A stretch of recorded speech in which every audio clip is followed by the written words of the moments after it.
가곡인 가고파는 비단 고향을 떠나서 타향살이를 하는 사람이 아니더라도 듣는 사람의 마음에 깊은 울림을 주는 감동력을 지니고 있습니다. 사람들이 잊고 살던 어린 시절에 대한 향수를 불러 일으켜주기 때문일 것입니다.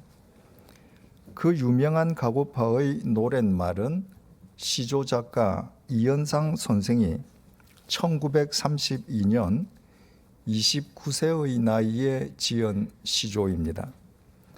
그리고 1년 후 1933년 김동진 선생이 그 시조에 맞추어 작곡할 때 그의 나이는 겨우 20살밖에 되지 않았습니다. 85년 전 한반도에서 처음으로 서양 음악을 접한 청년 김동진은 단순히 서양 음악을 흉내내지 않고 우리의 소리와 감정을 서양 음악의 가락을 빌어 표현하였습니다. 그래서 가고파의 노랫말과 함께 곡조 역시 시간과 공간을 초월하여 우리의 향수를 자극해주고 있습니다. 내 고향 남쪽 바다 그 파란 물 눈에 보이네. 꿈엔들 이저리요 그 잔잔한 고향 바다. 지금도 그 물새들 나르리 가고파라 가고파. 어릴 적 같이 놀던 그 동무들 그리워라. 어디 간들 이저리요 그 뛰놀던 고향 동무. 오늘은 다 무얼 하는고 보고파라 보고파. 그 물새 그 동무들 고향에 다 있는데 나는 왜 어이타가 떠나 살게 되었는고. 온갖 것 다 뿌리치고 돌아갈까 돌아가. 가서 한데 어울려 옛날같이 살고 지고 내 마음 색동옷 입혀 웃고 웃고 지내고저. 그날 그 눈물 없던 때를 찾아가자 찾아가. 어린 시절을 애타게 그리워하는 이 노랫말의 마지막 소절이 우리의 마음에 진한 여운을 남깁니다. 그날 그 눈물 없던 때를 찾아가자 찾아가. 왜 29세의 청년 이현상이 이런 내용의 시조를 읊조렸겠습니까? 왜 약관 20세의 김동진이 이 소절에 그렇듯 애절한 곡조를 붙였겠습니까? 29세와 20세의 젊은 나이에 그들의 인생은 이미 눈물 없는 인생이 아니었기 때문입니다. 그 젊은 나이에 눈물 없이는 하루하루 버티는 것조차 힘들었던 것입니다. 당시는 일제강점기였습니다. 수탈당하는 식민지의 젊은이가 어찌 눈물 없이 하룬들 제대로 버틸 수 있었겠습니까? 반면에 그들의 어린 시절은 어떻게 눈물 없던 때일 수 있었겠습니까? 그들의 부모가 어린 자식들을 지키고 책임져 주기 위해 대신 눈물겨운 삶을 살아주었기 때문입니다.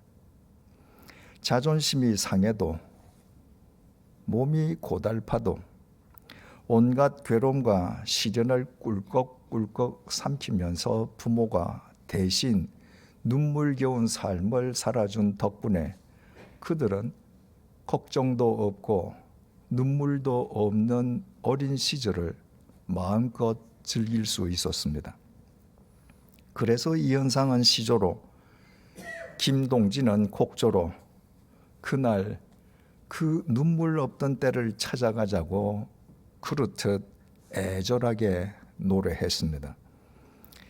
그렇게 애절하게 노래하면 과연 그날 그 눈물 없던 때를 찾아갈 수 있습니까? 불가능합니다.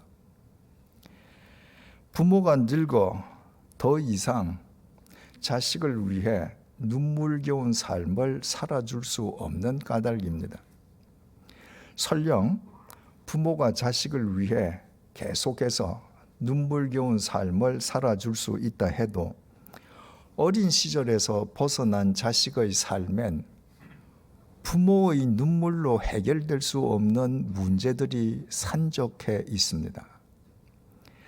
더욱이 부모가 늙으면 이번에는 자식이 늙은 부모를 위해서도 눈물겨운 인생을 살기 시작해야 합니다. 청년 이현상과 김동진도 결혼해서 자녀를 낳았을 것입니다. 그 자녀들 역시 눈물 없는 어린 시절을 구가했을 것입니다. 아버지 이현상과 김동진이 사랑하는 자식들을 대신해서 눈물겨운 삶을 살아준 덕분입니다.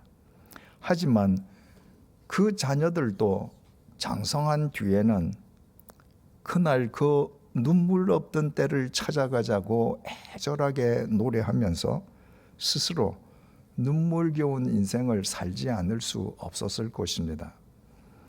그리고 그들을 위해 눈물겨운 인생을 살아주던 그들의 아버지도 늙어 이현상 선생은 1982년에 김동진 선생은 2009년에 이 세상을 영영 떠나가고 말았습니다. 이것이 인생입니다. 특별한 경우를 제외하고는 이 세상에 태어난 인간은 대부분 눈물 없는 어린 시절을 지냅니다. 부모가 자식을 위해 대신 눈물겨운 인생을 살아주기 때문입니다. 그러나 그 어린 시절이 끝나면 인간은 죽을 때까지 눈물겨운 하루하루를 살아야 합니다. 지금은 수탈당하는 일제강점기가 아닙니다.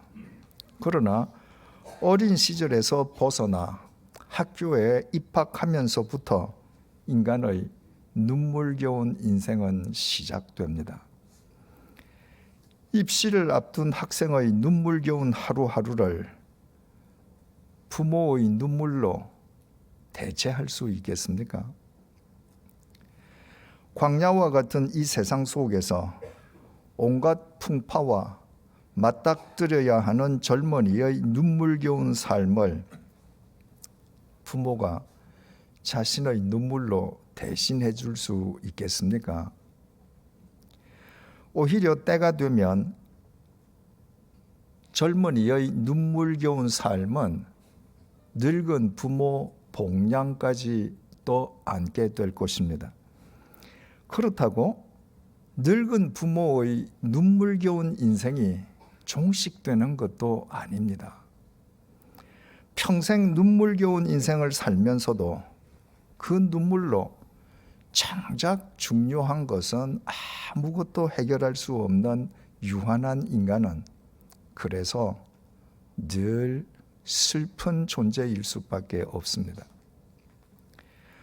젊은 부모는 눈물겨운 인생살이 속에서도 어린 자식들을 위해 최선을 다해 주었을 것입니다. 그러나 그렇게 한다고 어린 자식들의 눈물 없는 시절이 평생 지속되겠습니까? 장성한 자식들은 눈물겨운 삶 속에서도 늙은 부모님께 감사를 표할 것입니다. 그러나 그것으로 평생 눈물겨웠던 부모의 인생이 보상받을 수 있겠습니까? 자식의 눈물로 하루하루 소멸해가는 늙은 부모의 육체가 새롭게 소생할 수 있겠습니까? 그러므로 그리스도인들의 가정주일은 세상 사람들과는 달라야 합니다. 우리 자식들의 눈에서 평생 눈물을 닦아주실 하나님, 우리 자식들의 평생에 그들을 위해 울어주실 하나님, 그 하나님께서 우리 자식들의 아버지이신가? 우리 부모님이 평생 흘린 눈물을 영원히 닦아주실 하나님, 우리 부모님의 코끝에서 호흡이 멎는 순간 우리 부모님을 영원히 품어주실 하나님, 그 하나님께서 우리 가정의 아버지가 되고 계신가? 그리스도인들의 가정주일은 이렇게 하나님께서 우리 가정의 아버지이시며 주인이신지 온 가족이 함께 확인하는 날이어야 합니다.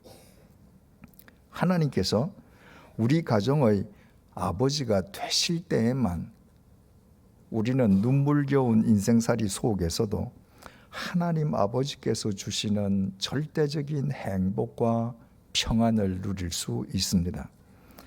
하나님께서 우리 가정의 아버지 되실 때에만 우리 가정은 혈육의 울타리를 뛰어넘어 세상을 향해 확장될 수 있습니다.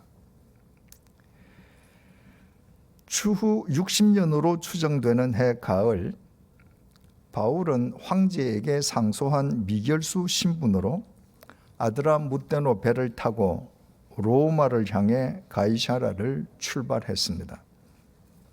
그러나 계속된 폭풍과 특히 죽음의 유라굴로 광풍으로 석 달 동안 멜리데 섬에서 겨울을 지내야 했던 바울은 이듬해 봄이 되어서야 마침내 로마의 외항인 보디올에 도착했습니다. 그곳에서 로마까지의 거리는 220km였습니다.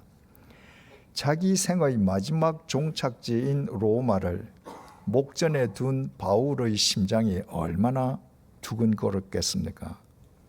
평소의 바울이라면 보디올에 첫 발을 내디디자마자 로마를 향해 곧장 걸어가기 시작했을 것입니다. 그러나 바울이 보디올에 상륙했다는 소식을 접한 그곳 그리스도인들이 바울을 찾아왔습니다. 바울은 3차 전도 여행 중에 고린도에서 로마의 그리스도인들에게 로마서를 써 보내었습니다. 로마 인근에 위치한 보디올의 그리스도인들 역시 은혜로운 로마서를 접하지 않았겠습니까? 그 로마서를 집필한 사도 바울이 보디올에 상륙하였다는 소식을 접하고 그들이 감격해하며 바울에게 달려간 곳입니다. 그리고 그들은 바울에게 보디올에서 잠시라도 묵고 가기를 요청했습니다. 위대한 사도 바울에게 묻고 싶은 것도 많고 바울에게 듣고 싶은 것도 많았던 것입니다. 하지만 바울은 자기 마음대로 일정을 결정할 수 없었습니다. 미결수인 바울의 일정에 대한 결정권은 호송 책임자인 백부장 율리오에게 있었습니다.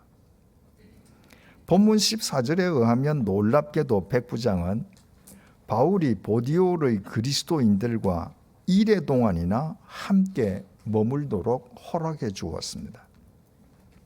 사도행전 27장 3절에 따르면 바울이 탄 아드라무테노 배가 시돈에 기항했을 때에도 백부장은 바울이 그곳 그리스도인들의 돌봄을 받을 수 있도록 허락해 주었습니다.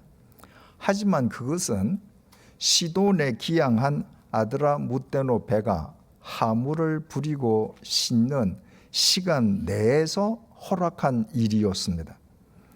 바울이 시돈 그리스도인들의 돌봄을 받게 해주어도 전체 여정에는 아무 지장이 없었던 것입니다.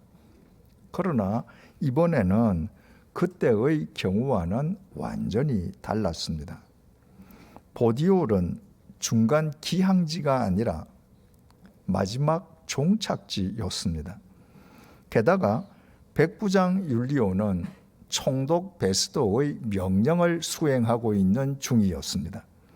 그의 임무는 바울을 로마로 호송하는 것이었습니다. 멜리데 섬에서 겨울을 지내느라 석 달을 지체한 백부장은 하루라도 빨리 임무를 완수하기 위해 발걸음을 재촉해야만 할 상황이었습니다. 만약 백부장이 바울로 하여금 보디올의 그리스도인들과 지내도록 허락해 준다면 그 기간만큼 그의 임무 완수는 지체될 수밖에 없었고, 그것은 그의 중요한 과오가 될 수도 있었습니다. 그런데도 백부장은 하루 이틀도 아니고 바울이 일에나 머물도록 허락해 주었습니다. 상식적으로는 납득하기 힘든 일이었습니다. 당사자인 바울은 백부장의 호의에 감사하면서도 그가 왜 그런 파격적인 허락을 해 주었는지 선뜻 이해하지는 못했을 것입니다. 바울은 보디올에서 이래 동안 여관에서 묵지 않았습니다.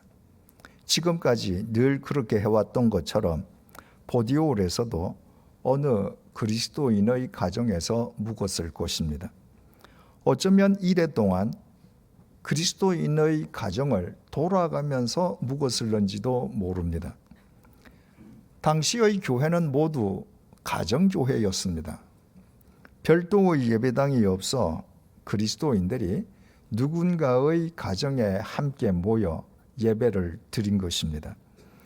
보디올에서 바울이 묵은 가정에는 보디올의 그리스도인들이 다 모여 들었을 것입니다. 그들은 함께 찬양하면서 기도하면서 바울에게 질문하고 또 바울의 말에 귀를 기울였을 것입니다. 바울과 함께 그들이 모여 있는 그 가정이 바로 교회였습니다. 그 가정의 주인이 하나님 아버지셨습니다. 하나님 아버지 안에서 그 가정에 모인 사람이 모두 한 가족이었습니다. 그날 그 가정이 혈육의 울타리를 넘어 보디올의 모든 그리스도인들을 향해 확장된 것입니다. 그들은 바울이 전하는 하나님의 말씀을 통해 힘겨운 인생을 살아가는 자신들의 눈에서 눈물을 닦아주시는 하나님의 손길을 느꼈을 것입니다. 자신들을 위해 십자가에서 대신 울어주시고 당신의 마음과 정성을 다하여 자신들을 영원히 심어주실 하나님 아버지의 넉넉한 사랑도 확인했을 것입니다. 그 하나님 아버지를 힘입어 그들은 바울이 떠난 뒤에도 눈물겨운 인생길을 꿋꿋하게 걸어갈 수 있었을 것입니다. 바울도 예외가 아니었습니다. 가이사랴를 출발하여 보디올에 이르기까지 바울의 지중해 횡단은 눈물겨운 여정이었습니다. 크고 작은 폭풍과 죽음의 유라굴로 광풍에 시달렸고 하루 편히 쉴 날도 없었습니다. 그 지중해 항해는 바울 인생 여정의 축소판과도 같았습니다. 다메섹 도상에서 주님의 부르심을 받은 이후 인생 말년의 노년에 접어들기까지 30년에 걸친 바울의 인생은 눈물겨운 여정의 연속이었습니다. 그 바울이 생의 종착지인 로마 입성을 앞두고 보디올에서 하나님을 아버지로 모신 믿음의 가정에서 이래 동안 머물렀습니다. 그 믿음의 가정에서 믿음의 형제 자매들과 함께 기도하고 찬양할 때 하나님 아버지께서 그동안 수고하고 애쓴 바울의 눈물도 닦아주시지 않았겠습니까? 그 믿음의 가정에서 믿음의 형제 자매들과 하나님의 말씀을 함께 나눌 때 비록 인생 말년의 바울이었을 망정 그의 속사람은 하나님의 말씀으로 더욱 강건해지지 않았겠습니까? 그리고 이래 후 마침내 바울은 보디오를 떠나 로마로 향했습니다. 본문 15절 상반절의 증언입니다. 그곳 형제들이 우리 소식을 듣고 아비오 광장과 트레이스 타베르네까지 맞으러 오니, 여기에서 그곳 형제들은 로마의 그리스도인들을 일컫습니다.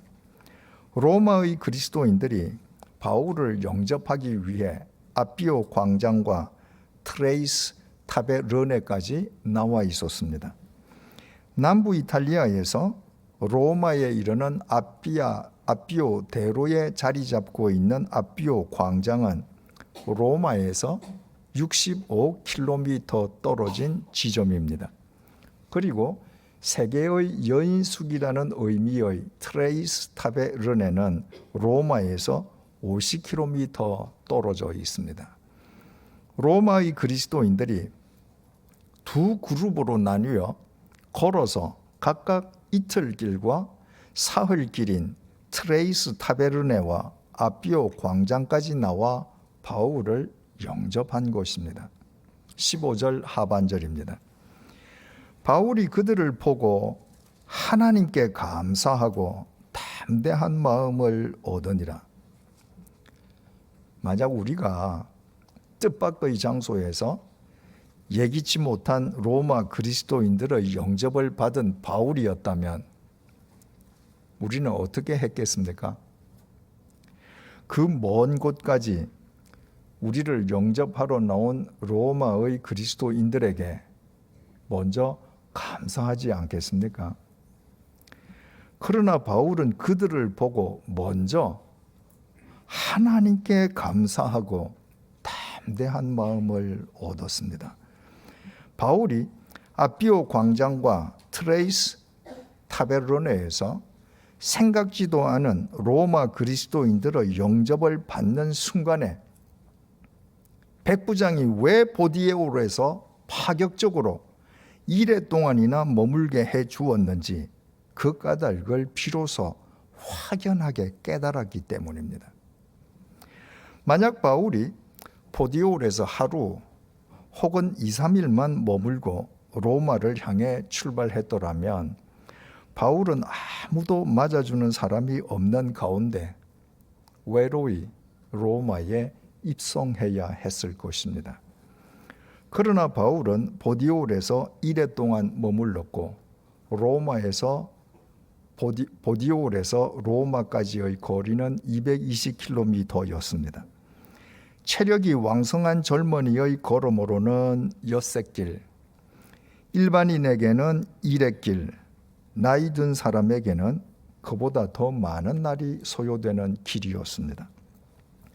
바울이 보디올에 상륙하여 1회를 머물게 되자 누군가가 220km를 걸어가서 로마의 그리스도인들에게 바울에 대한 소식을 전해 주었습니다.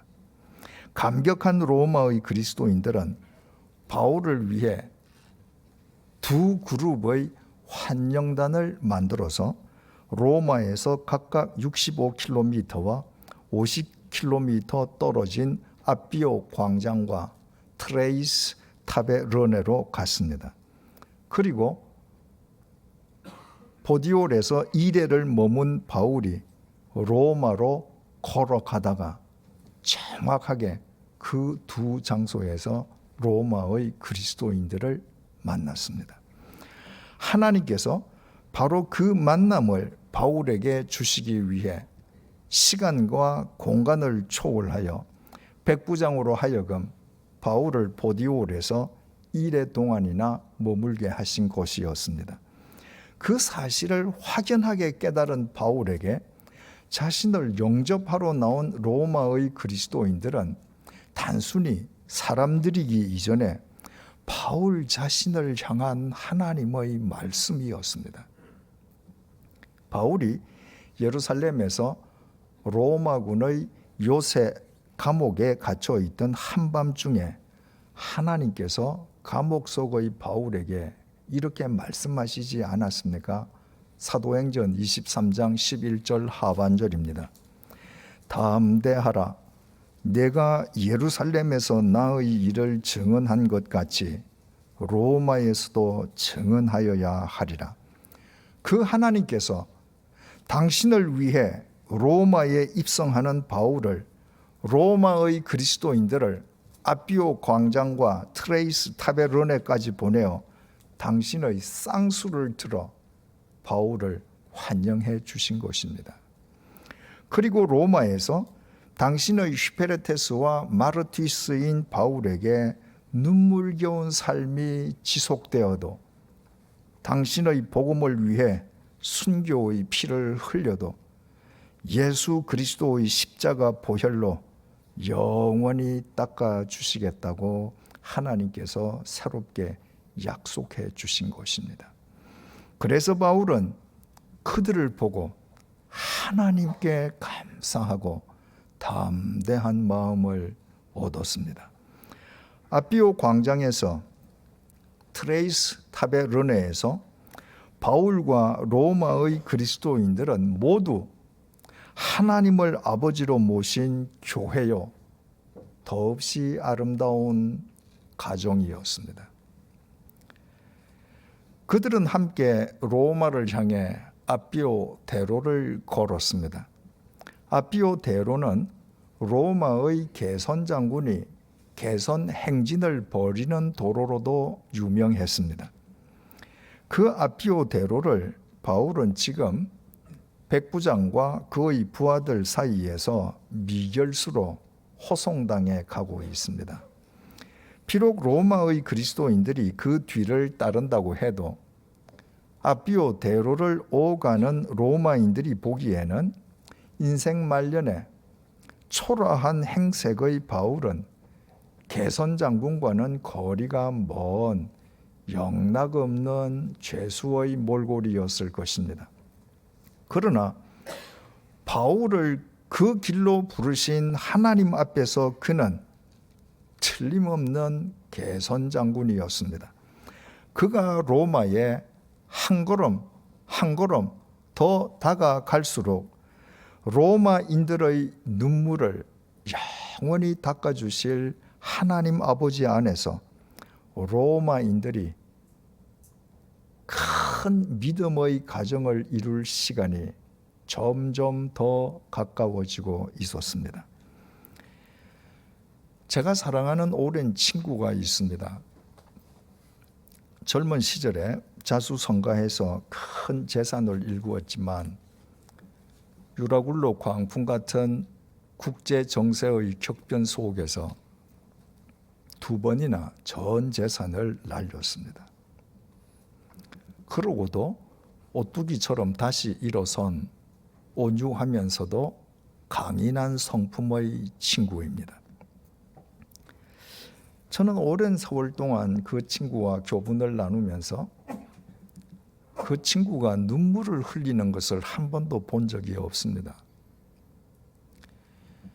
인생살이가 본래 눈물겨운 것이고 2번이나 전 재산을 날렸던 만큼 그 친구에게 왜 눈물 흘릴 일이 없었겠습니까? 남몰래 눈물 흘리거나 속 눈물을 흘린 적은 헤아릴 수 없이 많을 수 있었겠지만 적어도 제가 보는 앞에서 직접 눈물을 흘리는 것을 저는 본 적이 없습니다. 그 친구가 최근에 제 앞에서 눈물을 흘렸습니다. 30이 넘은 자식이 속 썩이는 것을 이야기하다가 갑자기 말을 멈추더니 그냥 눈물을 주르륵 흘렸습니다. 평생 처음으로 그 친구의 흐르는 눈물을 보는 제 마음도 찡했습니다. 저는 그 친구의 핸드폰에서 성경 앱을 찾는 방법을 가르쳐주고 아침 저녁으로 시편을 읽거나 스피커로 들으라고 했습니다. 하나님 아버지의 말씀만 그 친구의 마음을 어루만져 주고 눈물을 닦아줄 수 있기 때문입니다. 하나님께서 아버지 되어 주실 때에만 벽돌로 쌓아진 그 친구의 집이 믿음 안에서 사랑의 가정으로 세워질 수 있기 때문입니다. 우리의 가정은 어떻습니까? 우리의 가정은 하나님을 우리의 아버지로 모시고 있습니까? 하나님 아버지만 우리가 이 세상을 떠난 뒤에도 이 험한 세상 속에서 계속 살아갈 우리 자식들의 눈에서 눈물을 닦아주실 수 있습니다. 하나님 아버지만 자식들의 눈물로도 보상할 수 없는 부모의 눈물겨웠던 인생을 품어주실 수 있습니다. 하나님만 우리를 영원히 살리시기 위해 당신이 십자가에서 울어주신 우리의 아버지이십니다. 그 하나님 아버지께서 우리의 가정을 당신의 마음과 정성을 다하여 믿음의 가정으로 심어주실 것입니다. 그 하나님 아버지 안에서 우리의 가정은 혈육의 울타리를 뛰어넘어 세상을 향해 날로 확장되어 갈 것입니다.